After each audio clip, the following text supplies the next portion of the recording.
Hello and welcome. I'm Jamie Linton and I'll be your instructor for EDU 657 Instructional Design, Theory, and Research. This course begins on Wednesday, June 1st and ends on August 8th.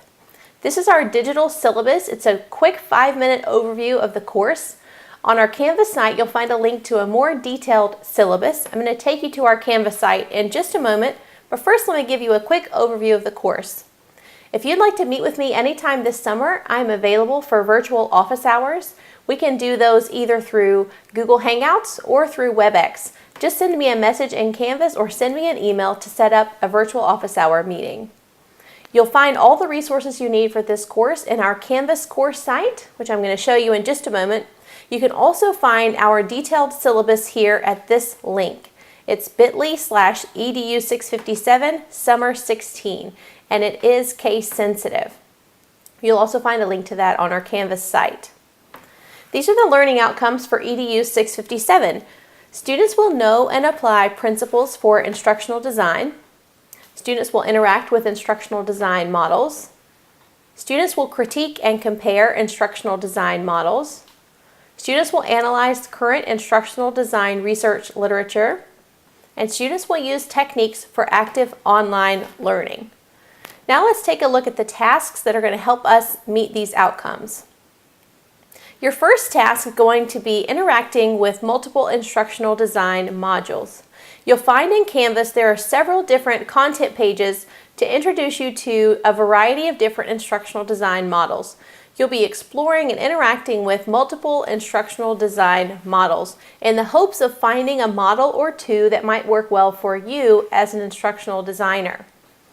You're going to take what you've learned about multiple instructional design models and then you're going to complete one of two tasks. You're either going to critique and compare the instructional design models that you've been reading about, or you're going to create a mashup of two different instructional design models. You'll choose one of these two assignments to submit after you're done interacting with several different models. You're going to take a dive into current research literature to find out what research has to say about instructional design, and you're going to write a blog post synthesizing what you find in the literature. At the end of the semester, you'll write a reflective blog post about your experience, what you've learned about yourself as a designer, and setting some future goals. And then throughout the semester, we're going to read and discuss the text for the course, which is called The Essentials of Instructional Design. The text is divided into 5 parts, and with each of the 5 parts, there will be an asynchronous discussion question. And I'll show you what that will look like in just a moment. When you're ready to get started with the course, the first place to begin is reading the course syllabus. Again, you'll get more details about course assignments. You'll see the course calendar, read about the grading structure. All of that information can be found on the course syllabus. There's a meet and greet discussion board that you're going to be asked to participate in this first week of the semester, just so that we can all get to know each other or get to know each other better.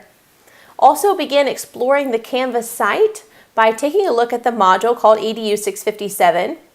And you can also go to Canvas settings to turn on notifications. If you haven't turned on notifications in the past in Canvas, I suggest that you take some time at the start of this semester to do that. If you turn on notifications in Canvas by clicking on settings, then you'll be able to receive notifications in whatever way you want and whatever timing you want. You can set up instant notifications or daily notifications or weekly notifications for a variety of types of content in Canvas. So take a moment to do that if you haven't done that yet. Now let's take a look at the Canvas course site. I want to start by making sure to explain that this site contains EDU 657 and EDU 658. There are 2 instructional design courses that run in the summer semester. I'm teaching EDU 657 and Dr. Molly Duggan is teaching EDU 658. You'll notice that all resources for both of those courses are contained in this one Canvas site. We've done that for several reasons. The main reason we've done that is that many of you are in both of these courses at the same time, and you'll be working on assignments for one course that will benefit you in the other course. For example, in EDU 658, you're going to have a major instructional design task to complete, and there are resources from EDU 657 that can assist you in that work. So Dr. Duggan and I have decided to compile all of the resources here in one Canvas site to make it easier for those of you who are taking both courses. If you aren't taking both courses this semester, you'll be having the other one possibly next summer, and you'll be able to get, again, into one Canvas site to be able to access resources from both courses. Now, we've tried to make this homepage as easy to manage as possible. To get to resources for EDU 657, just click on this course banner. And to get to resources for EDU 658, you'll click here. You'll notice that the navigation bar here is very slim.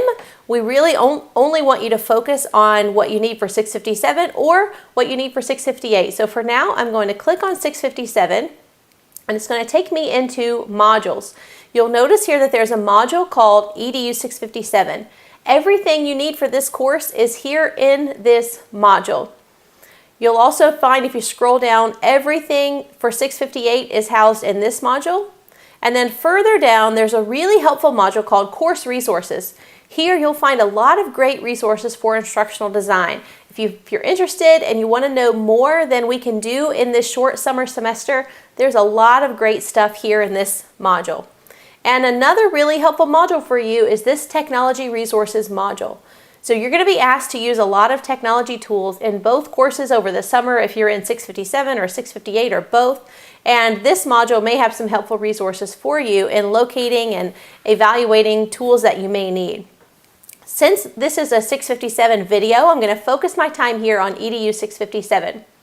Now you'll notice that the first link here is the syllabus. This is the detailed course syllabus where you'll find more information than I was able to provide on the quick 5-minute overview. I want to point out one quick thing about this syllabus. There is a required text for the course, and I'll show you the citation for that text here. So the text for the course is called the Essentials of Instructional Design, Connecting Fundamental Principles with Process and Practice. It is the 3rd edition of that text. It is a very practical, user-friendly read, and you're going to need to get that text as soon as possible if you don't have it already. So go ahead and locate that text. You can either get it in paperback or sent to you, or you can get it, an ebook through Kindle or some other option. So go ahead and get your hands on that book because there are going to be readings very soon. So you'll find there the syllabus. You'll find a link here to this video. You'll find that 5-minute overview infographic that I shared with you earlier. And then you'll find all the other resources and assignments you'll need in EDU 657. But I want to show you the most important page you need to use for EDU 657. And that is going to be this interactive course calendar here. You're going to be using this a lot. Now you'll notice there are 2 different interactive course calendars, and you need to use only one of these. If you are only taking EDU 657 this summer and you're not taking EDU 658, this is the course calendar you will use. Don't even look at this one. But if you are taking both courses this summer, if you are enrolled in 657 and 658 this summer, this is the course calendar you're going to use. Now, all of the assignments for 657 are the same, whichever group you're in. If you're only taking 657, or if you're taking both 657 and 658, you'll be asked to do the very same readings and the very same tasks for 657. The course is the same for everyone. The only difference is some of the due dates are different for folks who are on one of those pathways. And the reason for the difference is that folks who are taking 658 also, they need to move a little bit more quickly with the readings because they have a major task to get started on in 658, and they need to complete some of the readings sooner. So folks who are on 658, you're on a little bit of a different timeline for the readings and the discussions, but there are the same assignments, all the same tasks for both groups. It's just a little bit of a different timeline. So follow the interactive course calendar that is for you only.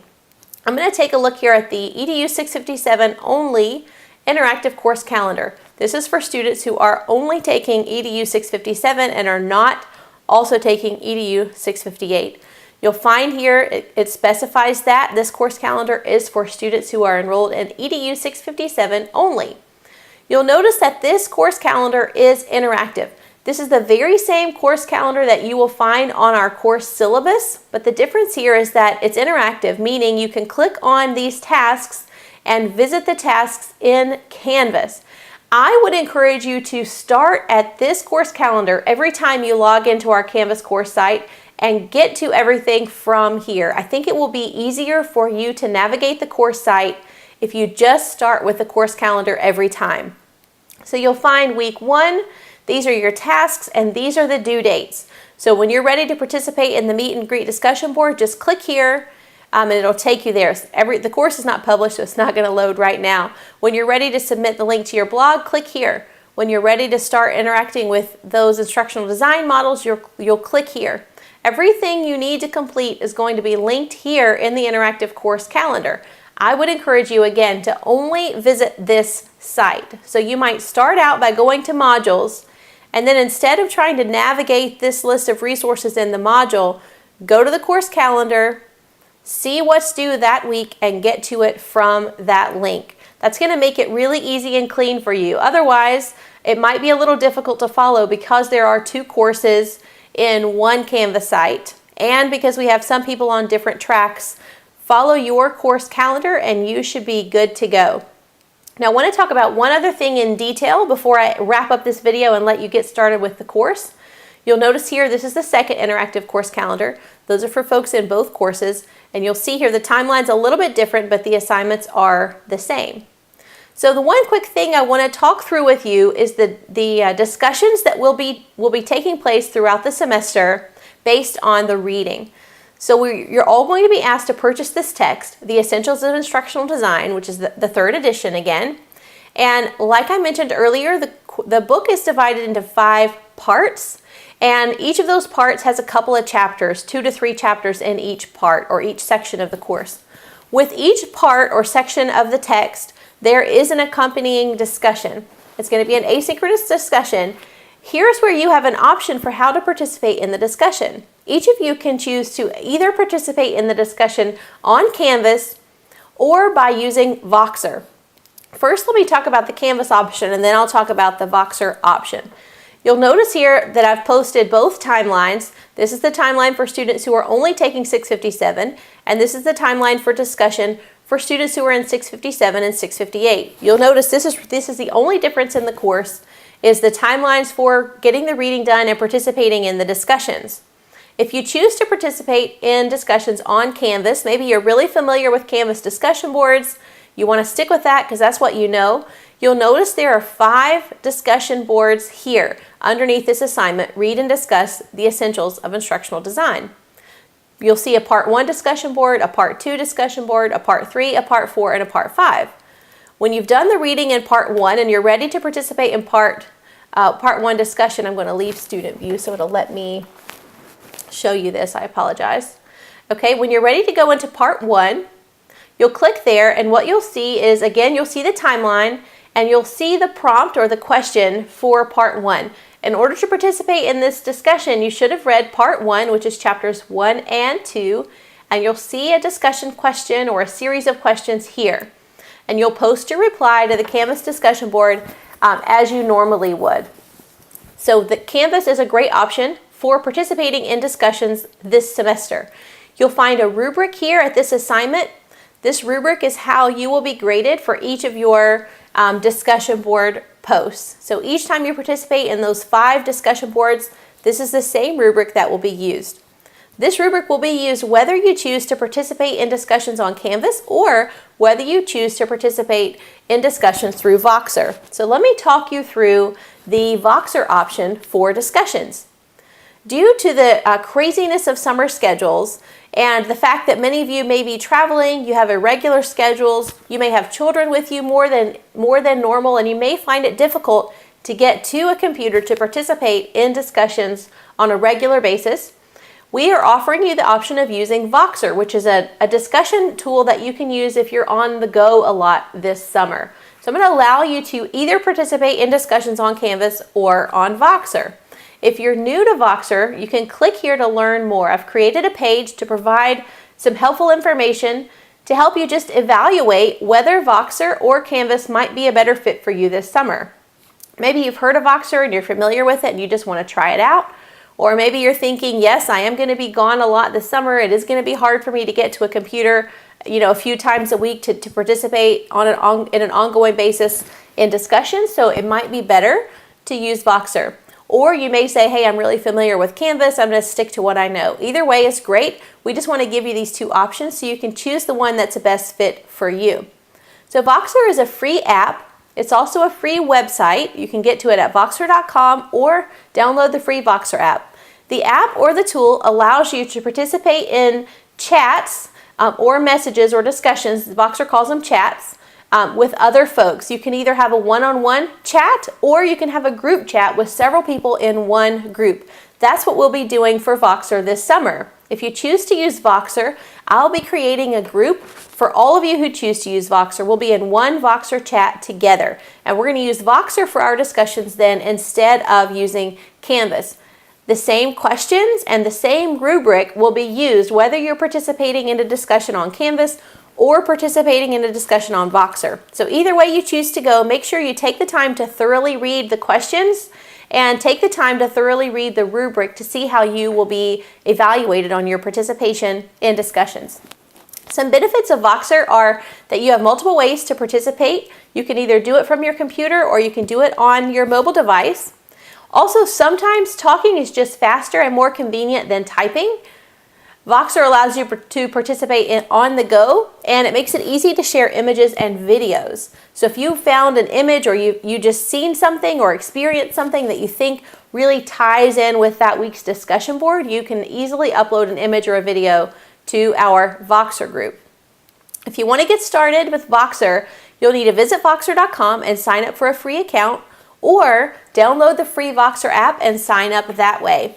If you do choose to use Voxer for the discussion board, email me your Voxer username and I will add you to our Voxer group. Once you get added to our Voxer group, you'll notice every time there's a new discussion, I'll post that question into our Voxer group. You'll see a new discussion question come up from me, and then you'll all post your responses. We can reply to each other. It'll be an ongoing asynchronous conversation, just like it would be through Canvas. With Voxer, the options are you can either use your voice to send a voice message, or you can send text, or you can do images or video. So you have a little bit more flexibility with Voxer about how and when and where you participate in the discussions, but the choice is yours. So make sure that you read more about Voxer. There are some tutorial videos there if you're not sure if it's a good fit for you. Just get to know it and decide which is going to be the best fit for you. You'll see those 5 discussion boards are linked here. Again, we'll use the same discussion questions and the same rubric whether you choose to participate in discussions on Canvas or on Voxer. So that's what you need to know to get started with the course. Again, you'll find the syllabus, the course calendar, the orientation video, all that stuff in this module by clicking on EDU 657. And my final recommendation, don't forget to check out that interactive course calendar and use that as your home page, as your way to navigate this course. It's going to make it a lot easier for you. Thank you for your patience in watching this video. I hope that you've gotten the information you need to get started. Please feel free to message me if you have questions. You can message me through Canvas or you can send me an email. Either way, I'll get back with you as soon as I can. This summer semester moves quickly, so I'll be responding quickly to your assignments and to your questions. Let me know if there's anything I can do. Also, let me know if you'd like to set up a one-on-one meeting, either through WebEx or Google Hangouts. I'll be happy to meet with you one-on-one to clarify any questions or concerns you may have. I look forward to working with you this summer and getting to know you or getting to know you better. And I hope you'll